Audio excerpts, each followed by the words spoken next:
এখনও সেই পরিমাণে গরম পড়েনি, তারপরে যে অবস্থা বিদ্যুতের, ঘন ঘন লোডশেডিং হচ্ছে, জ্বালানি তেলের অভাব, সাথে গ্যাসের অভাব, এইভাবেই আমাদেরকে চলতে হচ্ছে। আগামীতে দেশের পরিস্থিতি কোন অবস্থায় দাঁড়াবে আমরা কেউ জানি না।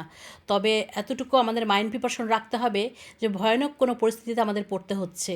তো বন্ধুরা, বেঁচে থাকতে হলে তো খেতেই হবে, খাওয়া তো আর বন্ধ করা যাবে না। এই দেখো, মটরের ডাল রান্না করেছি আম এবং ডাঁটা দিয়ে, আর সাথে রান্না করেছি, তোমরা এটাকে কি বলো, এটাকে আমরা বলি ধুন্দল। ধুন্দল রান্না করেছি তোমার চিংড়ি মাছ দিয়ে, আর এটা হচ্ছে লাউ শাক। আর দুটোই একসাথে রান্না করছি দুই চুলাতে, কারণ কতক্ষণ কারেন্ট থাকবে জানি না, যতটুক সময় কারেন্ট আসছে কারেন্টের কাজটা খুব তাড়াতাড়ি করে নেওয়ার চেষ্টা করি। তো আমার রান্না মোটামুটি কমপ্লিট। ডাল, লাউ শাক ভাজি,